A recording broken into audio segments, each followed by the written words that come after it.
Halo teman-teman, kembali lagi bersama Bioris Wangsit. Nah, kali ini kita akan membahas mengenai genetika.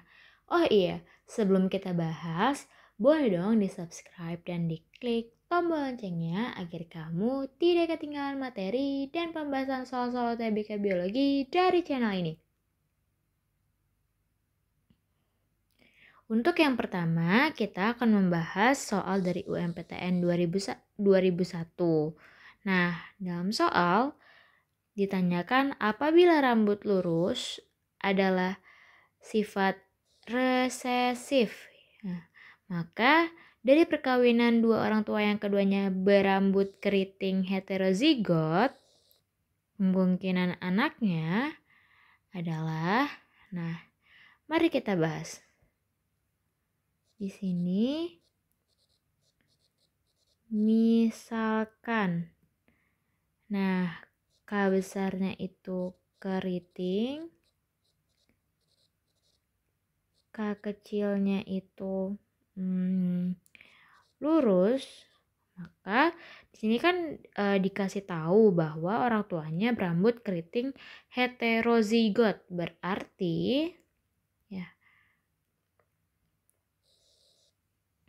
Mari ceritanya kita akan mengawinkannya ya.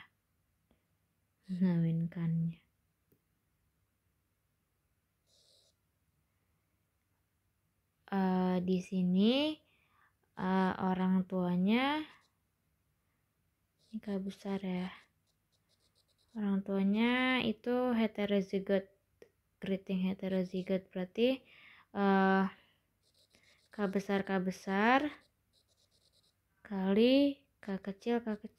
Kenapa?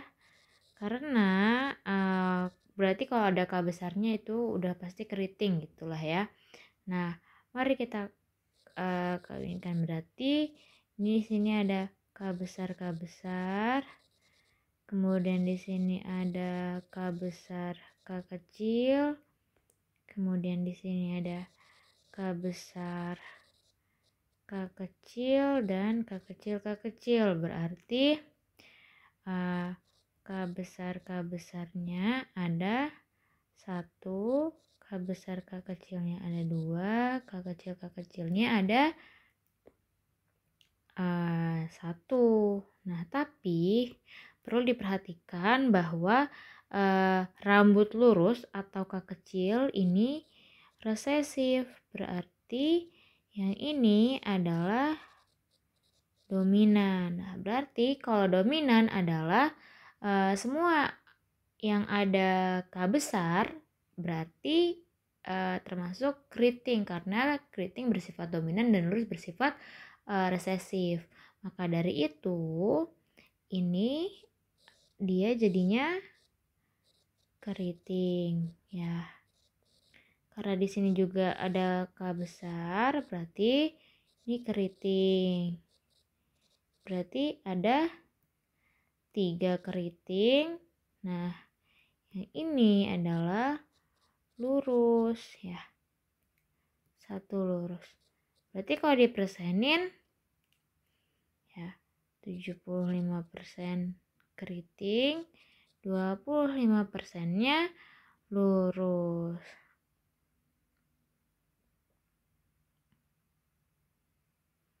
Oke, mari kita lihat jawabannya. Semua berambut keriting? Enggak. Semua berambut lurus? Enggak. Berambut keriting 50, 50. Enggak kan, 75-25 ya.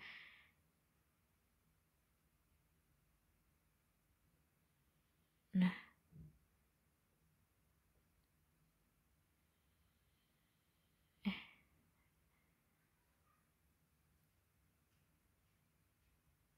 berambut keriting 50-50 enggak. Keriting 50 lurus enggak juga. Berambut keriting 75% dan 25% berambut lurus. Bener ya, berarti jawabannya adalah opsi E. Yeay, mari kita lanjut untuk soal nomor 2. Oke, soal nomor 2 dari SBMPTN tahun 2016. Pada soal ditanyakan salah satu akibat adanya kromosom yang patah adalah bersambungnya patahan fragmen kromosom tersebut dengan kromosom non-homolog. Di sini ada kata non-homolog dan bersambungnya patahan gitu ya. Nah, oke. Mari kita bahas. Yang pertama ada delesi. Oh ya, kita bahas dulu ya. Apa itu delesi, apa itu insersi, duplikasi, translokasi, dan disjunctions. Nah, delesi ini adalah perubahan struktural yang berakibat hilangnya, ya kata kuncinya ada hilangnya ya, suatu segmen materi genetik dari suatu kromosom. Selanjutnya ada inversi. Inversi adalah perubahan suatu urutan letak gen pada kromosom menjadi urutan terbalik. Nah, kemudian duplikasi. Duplikasi adalah terdapat adanya segmen yang terduplikasi ya, tentunya penggandaan gitu. Nah, tapi duplikasi di sini adalah perubahan susunan penggandaan kromosom. Jadi, misalnya di sini ada kurang deh A, B, C, kemudian D, E. Di sini ada A, B, C, D, E juga. Nah, ini berubah nih jadi C, D, E doang. Kemudian di sini tetap A, B, C, D, E, tapi A dan B yang di sini itu pindah ke atas ini. Gitu. Ya. Jadi ini namanya duplikasi gitu. Nah, selanjutnya adalah translokasi. Translokasi merupakan salah satu kerusakan kromosom di mana bagian kromosom yang patah akan bersambung dengan patahan bagian kromosom non-homolog. Ya. Kemudian yang terakhir adalah disjunction. Disjunction ini artinya berpisah ya. Proses berpisahnya suatu kromosom. Nah, ini bukan termasuk ke dalam mutasi ya, karena kromosomnya nggak gagal berpisah. Kecuali di sini dituliskan non-disjunction. Baru ini ada artinya adalah kegagalan kromosom homolog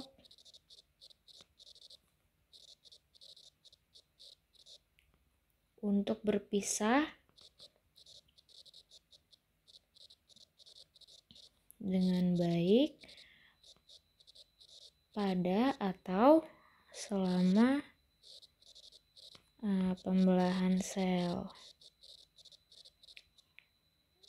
Nah, berdasarkan jawaban atau berdasarkan pembahasan sebelumnya, yakni ada delesi, inversi, duplikasi, translokasi, dan disjunction, maka jawaban dari soal nomor 2, yakni kromosom patah adalah bersambungnya patahan fragmen kromosom tersebut dengan kromosom non-homolog. Di sini ada kata kunci non-homolog, berarti peristiwa ini termasuk ke dalam mutasi translokasi, ya, opsi D. Begitu ya teman-teman. Oke, sekarang kita akan membahas soal terakhir yakni dari UTBK 2021. Nah, ini masih fresh ya, masih tahun kemarin. Nah, jika urutan tepat pada RNA duta atau mRNA adalah ini AUG, UUA, dan seterusnya. Triplet pada pita sense DNA adalah berarti ini ya DNA sense. Nah, berarti kita belum tahu nih DNA template-nya mana sih gitu ya. Karena diketahui hanya mRNA begitu. Mari kita bahas. Nah, perlu diketahui bahwa DNA sense adalah untaian DNA dengan arah 5 ke 3 yang memiliki urutan atau sekuens basa nukleotit sama dengan mRNA. Cuma bedanya karena mRNA ini RNA ya, tentu saja ada urasilnya. Nah, kalau misalnya di DNA sense karena dia DNA, maka urasilnya diganti dengan timin. Nah, gini ya. A T G C. Nah, ini adenin, kemudian ini timin, ini urasil ya.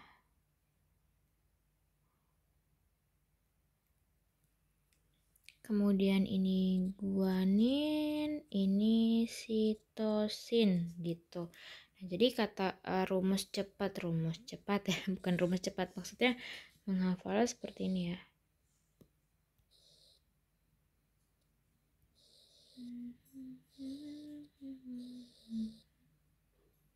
Dah. Oke, kita lanjut. Nah, di sini kan berarti mRNA sama dengan DNA sense, berarti arahnya juga 5 ke 3. 5 ke 3. Tadi kan ini AUG, UUA, kemudian AGC,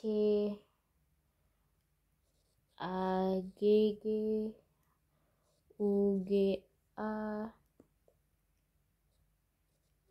Nah, ini mRNA. Berarti ini kan udah ada proses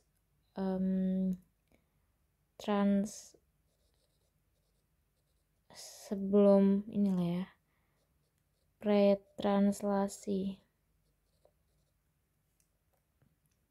Jadi udah jadi RNA gitu, makanya diganti ayo apa, A itu tetap jadi A gitu ya, karena DNA sense sama dengan mRNA, cuma di sini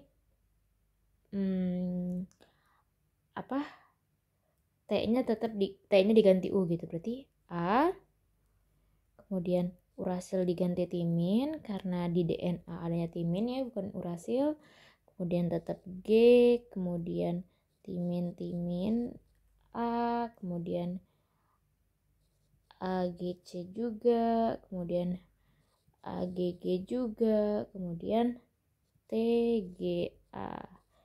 Begitu. Ini DNA sense. Berarti template DNA-nya adalah A diganti U, terus mohon maaf kok diganti U, kan di DNA ya. A itu T itu berarti TAC, AAT, TCG, TCC, dan juga ACT. Nah, ini adalah DNA template.